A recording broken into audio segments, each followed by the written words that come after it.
2024년 새해가 밝았습니다. 금년하는 여러분 심령과 여러분 가정과 여러분 하는 일이 하나님의 은혜가 넘침으로 인하여서 믿음으로 승리하는 한 해가 되어지기를 주의 이름으로 축복합니다. 오늘 본문의 말씀의 주제가 우리에게 향하신 하나님의 뜻이란 말씀을 가지고 말씀을 전하고자 합니다. 우리에게 향하신 하나님의 뜻들 각자에게 다 있지요. 그 뜻을 아는 사람도 있고 모르는 사람도 있습니다. 아는 사람이라고 다 하는 것도 아니고 모르는 사람이라고 그냥 지나가는 법은 없습니다. 그래서 우리들이 할 수만 있으면 아는 사람은 열심히 행할 것이고 모르는 사람은 그 뜻을 알려고 애쓰는 성도 되어서 알고 충성하는 것이 참 복되지요. 모세는 하나님의 나라의 종으로 충성했고 예수님은 하나님의 나라의 자녀로 충성했다라고 하고 있습니다. 우리 모두가 다 하나님 나라에 알고 충성하든 모르고 충성하든 우리의 충성, 여러분의 충성이 하나님께 상달되는 믿음의 귀한 한 해가 되어지기를 소원합니다. 데살로니가 교회는 지나친 재림론으로 인해서 그렇게 좋은 평판을 받지 못했다라고 우리가 쉽게 이해할 수 있습니다. 그러나 사실은 데살로니가 교회는 바울 사도가 엄청나게 칭찬한 교회입니다. 바울 사도는 원래 완벽주의자이기 때문에 쉽게 칭찬하는 그런 사람은 아닙니다. 바울 사도가 고백했죠. 나는 히브리인 중에 히브리요 율법으로는 흠이 없는 사람이다. 대단히 완벽한 사람이다. 열심히는 신앙이었다. 아주 충성스러운 일꾼이었습니다. 그렇기 때문에 바울의 눈에 든다는 것은 대단한 것입니다. 그런데 바울 사도는 데살로니가 교회를 3가지나 칭찬했다는 거죠.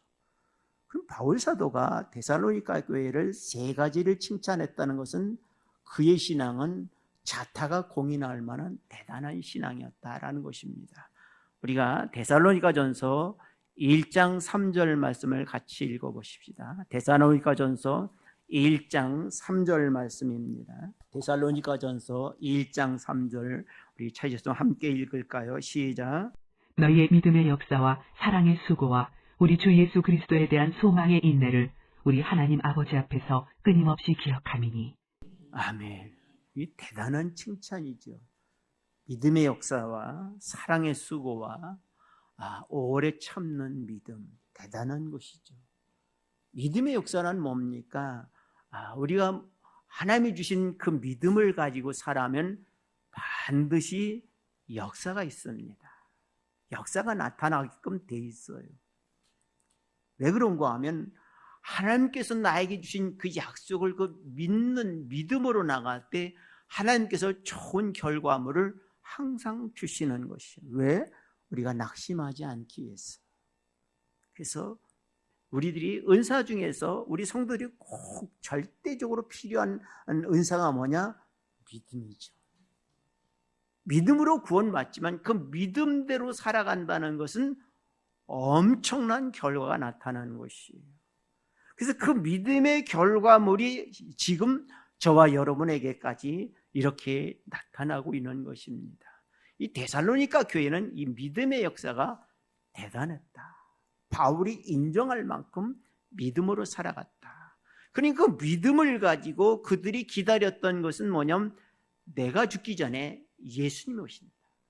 내가 죽기 전에 예수님이 재림한다는 그 믿음이야말로 대단한 것이에요. 데살로니가 교회만 그랬습니까? 제자들도 그랬어요. 예수님의 12제자들도 예수님은 내 생전에 오신다. 그래서 바울 사도는 내가 복음을 전하지 아니하면 내가 화가 미친다고. 왜? 자기 생애, 내 생애 끝에 예수님이 오신다고 하니까 예수님이 자신을 평가할 때 잘했냐 잘못했느냐가 드러났느니 얼마나 두렵고 떨립니까? 그래서 바울 사도는 두렵고 떨리는 마음으로 복음을 전하는 전도자가 되었던 것입니다. 이게 바로 믿음이에요. 믿음으로 행하는 이런 결과가 나타났다. 두 번째는 사랑의 수고입니다. 사랑의 수고는 무엇입니까? 그 당시 사랑의 수고라는 것은 무엇입니까? 나눔이죠. 그 당시에는 굉장히 믿는 사람들에게 직장도 잃었을 것이고 사업도 어려움을 당했을 것입니다. 왜? 믿는 사람들에게는 눈총의 대상이 되었고 또 타깃이 되었기 때문에 믿는다는 것은 그 당시에 상당한 것이에요. 제가 어렸을 때 저희 집에서 저희 동네에 한 80호가 되는데 예수 믿는 집 우리 집 딱 하나예요. 그러니 얼마나 고통스럽습니까? 우리 집 동네 들어오는 입구에 뭐가 있냐면 선앙당했어요. 1년에 한 번씩 그 선앙당을 지나가지 못하도록 금줄을 띄워놓죠. 삥 돌아와야 돼요. 그 동네를 두르려고 그러면 돌아가서 동네를 두루와야 돼요. 그렇게 심한 동네입니다. 그런데 뭐 나야 예수 믿으니까 금줄 넘어가잖아요. 동네가 난리가 납니다. 애가 건너왔으니까 뭐라고 할 수는 없는 거예요. 나는 장난으로 넘어왔는데 동네 사람들은 애가 넘어왔으니까 어른이면 야단을 칠 텐데 애니까 야단을 못 치고 쑥덕쑥덕 따라서 왜들 그러냐? 친구들한테 물어보니까 야 너랑 나랑 넘어갔잖아. 나만 넘어갔습니까? 내가 그래도 물귀신이 돼서 같이 넘어갔죠. 같이 넘어갔더니 아마 몇 명이 3명이 넘어왔다고 이번 뭐 선앙당 제사는 망쳤다고 하면서 그냥 눈총을 받았는데 저한테는 화살이 안 하고 같이 간 두 친구들에게는 화살이 엄청나게 컸다라고 해요. 자, 이만큼 참 어렸을 때는 먹고 사는 문제가 심각했고 우상 숭배가 심각했습니다. 그래서 이렇게 먹고 살기 어렵고 우리 동네에서도 많은 사람들이 어려움을 당했는데 그 당시를 생각해 보세요. 2000년 전을 생각해 보라고요. 얼마나 어려웠겠어요. 그래서 믿음의 사람들이 서로가 나누면서 나누었다는 것이죠. 그래서 이 사랑의 수고, 이 사랑이 아니면 나눌 수가 없죠. 예수님은 소자에게 냉수 한 그릇 주는 것도 결코 그 상을 잊지 않는다고 말씀을 하셨는데 우리가 나눈다는 거 그렇게 쉽지 않아요. 여유가 있을 땐 나누기 쉽습니다. 그러나 여유가 없을 때 다도 궁핍할 때 나눈다는 것은 상당히 어려운 것이죠. 그런데 데살로니가 교회는 그 일을 감당하더라는 것이죠. 왜? 자기 생애에 예수님이 오시는데 주님 오셨을 땐 너만 잘 먹고 잘 살았냐? 라고 하실까 봐 그게 마음에 찔려서 나눔을 잘했다는 것입니다. 그것이 바울 사도가 인정할 만큼, 아니 지옥 사람들이 인정할 만큼, 쉽게 말하면 속된 말로 저 예수쟁이들은 참 어려움도 서로 나누네, 물질도 서로 나누네, 참 보기 좋다, 그렇게 인정받을 만한 사랑의 수고가 넘쳤다는 것을 보게 됩니다. 또한 그들이 한 가지 마지막으로 이끌면 소망에 있네. 그들의 소망은 무엇입니까? 하나님의 나라는 거죠. 우린 죽는다 할지라도 하나님의 나라 간다. 우리가 이 땅에서 가난하게 살고 어려움을 당한다 할지라도 우리의 집은, 우리의 영원한 집은 하나님의 나라는 거죠. 그 하나님의 나라인 소망을 아주 끝까지 견뎠다는 거죠. 그렇습니다. 우리 하나님의 나라를 바라는 그 소망이 넘치면 넘칠수록 우리의 믿음은 확대될 수밖에 없고 사랑은 날마다 확대될 수밖에 없는 것입니다. 이런 교인이 얼마나 아름다워요. 요즘의 교회들이 이런 것이 나타난다라고 하면 얼마나 감사합니까? 오늘 담임 목사님 광고하셨는데 이게 나눈다는 거 얼마나 굉장히 큽니까? 쉽지 않습니다. 그런데 50%씩 나눈다는 것은 정말 큰 결단입니다. 이렇게 나눔을 통해서 많은 사람들에게 우리가 빛과 소금이 되는 건 큰 축복입니다. 그렇다면 하나님께서 우리에게 행하신 뜻은 무엇일까요? 우리가 13절 말씀 같이 읽어보십시다. 데살로니가전서 5장 13절 말씀, 5장 13절입니다. 찾으셨으면 함께 있습니다. 시작. 그들의 역사로 말미암아 사랑 안에서 가장 귀히 여기며 너희끼리 화목하라. 아멘. 하나님께서 우리에게 원하는 데살로니가의 교회에게 바울이 원하는 것은 무엇입니까? 너희가 믿음의 역사가 있고 사랑의 수고가 있고 소망의 인내가 있지만 서로 화목하라. 그렇습니다. 우리 서로 화목해 나가는 거, 가족이 화목해 나가는 거. 가정이 화목해야만이 따뜻해집니다. 화목하지 않으면 가정이 냉랭하죠. 냉랭한 가정에서 무엇이 나올 수 있겠습니까? 냉랭한 가정에서 살았다라고 하면 사회에 무엇을 할 수 있을까요? 자기밖에 모르는 거죠. 요즘은 이기주의가 대세라고 하죠. 자기만 아는 것이죠.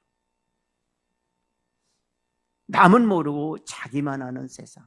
참 안타깝죠.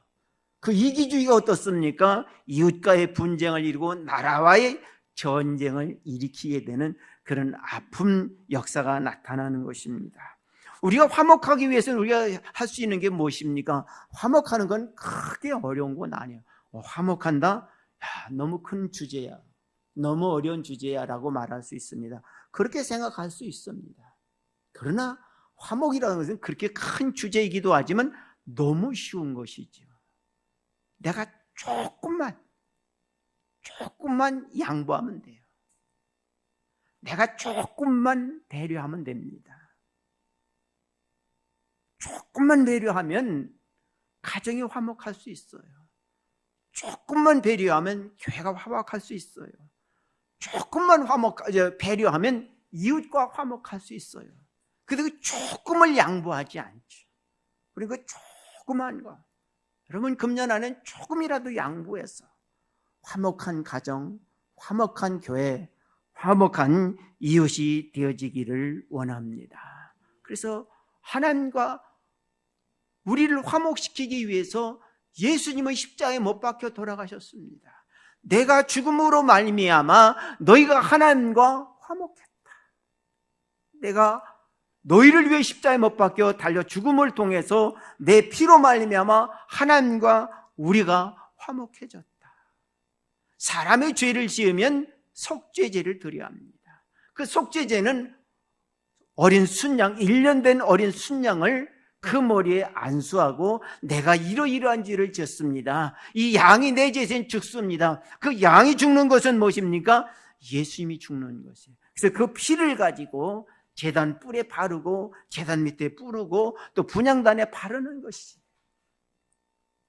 그리고 그 제사가 다 끝난 연에 어떻습니까? 제사장이 내 죄 사함을 받았느니라라고 공포하는 것입니다. 예수님이 우리를 위해 십자가에 못 박혀 돌아가심으로 인해서 하나님과 우리에게 화목제사를 드리고 번제를 드리고 화제를 드림으로 말미암아 어떻습니까? 우리가 하나님과 화목할 수 있다. 예수님이 우리를 위해 희생하셨는데 우리 조금만 배려하면 돼요. 조금만 양보하면 돼요. 많이 필요 없어요. 많이 또 할 수도 없어요. 우리 그것을 허용하지도 않습니다. 많이라는 걸 우리 허용하지 않아요. 이기주의가 편만한 세상에서 많이라는 건 굉장히 고통스러운 것입니다. 그러나 우리가 조금만 양보하고 조금만 배려하게 되면 화목이라는 것은 아름답게 이루어지게 됩니다. 금년 안엔 여러분들이 믿음으로 조금만 양보하고 조금만 배려함으로 인해서 여러분의 가정이 화목이 넘치기를 주님의 이름으로 축원합니다. 두 번째로 우리들이 해야 될 것은 무엇입니까? 14절 말씀 읽어보십시다. 14절 말씀 시작. 또 형제들아 너희를 권면하노니 게으른 자들을 권계하며 마음이 약한 자들을 격려하고 힘이 없는 자들을 붙들어주며 모든 사람에게 오래 참으라. 아멘. 게으른 사람을 권계하고 마음이 약한 사람을 권계하고 또한 힘이 없는 사람들 붙들어주는 거 쉬운 거 아니죠. 이런 일에 우리들이 인내가 있어야 합니다. 사랑이 있어야 합니다. 그래서 우리들이 사랑으로 행하는 거예요. 예수님은 사랑이라고 말씀하시잖아요. 기독교는 사랑이라고 그러잖아요. 우리가 사랑하는 마음을 가지고 붙들어주는 것입니다. 이런 것을 오래 참으면 한 번으로 이랬어요 그치는 것이 아니라 꾸준히 행할 수 있는 거, 꾸준히 행하는 거. 한 사람이 올바로 양육되기 위해서 부모님들의 헌신이 있잖아요. 어머님의 사랑이 있잖아요. 그래서 특별히 우리나라 사람들은 어떻습니까? 어머니 하면 꼼짝을 못하죠. 왜? 어머니는 낳아서뿐만 아니라 헌신적이잖아요. 대부분의 아버지들은 저를 비롯해서 대부분이 그냥 돈이나 벌어다 주면 그걸로 끝이잖아요.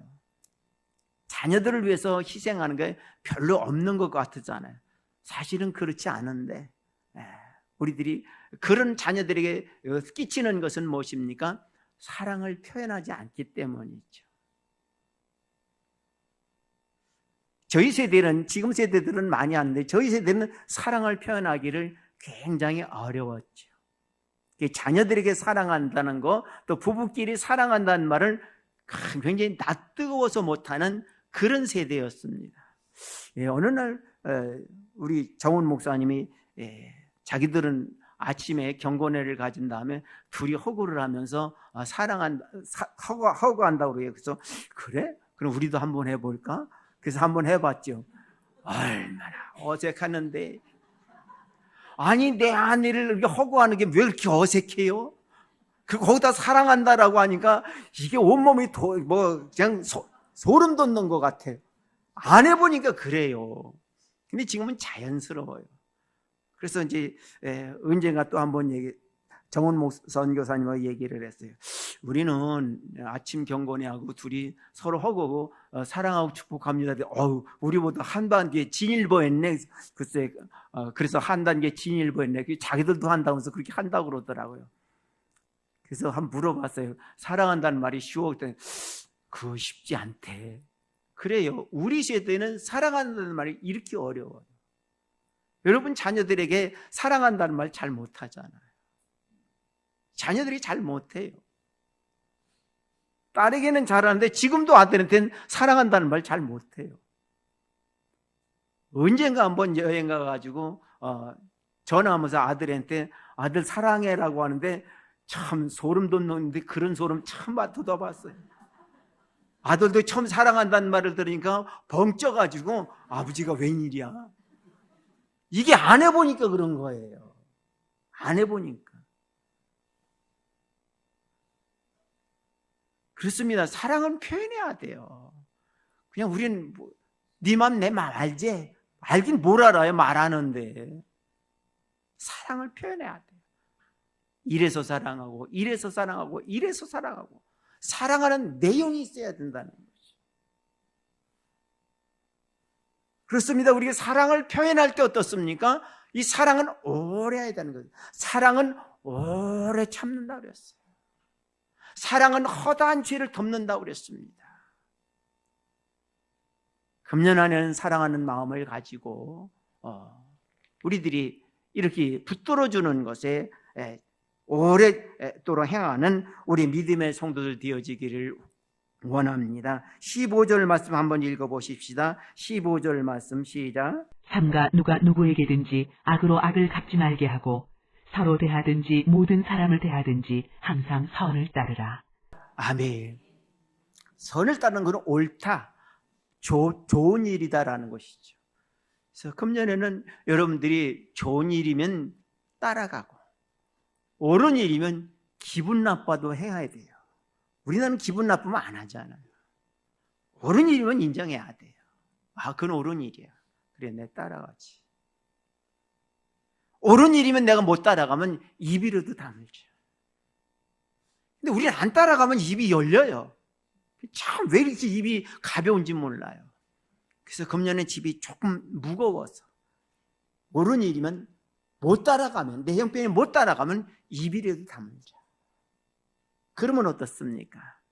그 옳은 일이 빛이 나는 것이에요. 옳은 일을 했음에도 불구하고 좋은 일을 했음에도 불구하고 그 입이 잘못 열리게 되면 어떻습니까? 옳은 일이 안 돼요. 그래서 입을 가지고 불이라고 그랬잖아요. 악이라고 말했잖아요.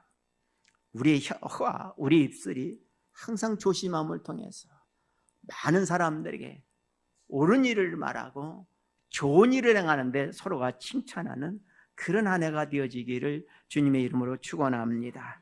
이 일을 행하기 위해서는 우리는 어떻게 해야 될까? 우리 16절부터 18절까지 읽어봅시다. 시작. 항상 기뻐하라. 쉬지 말고 기도하라. 범사에 감사하라.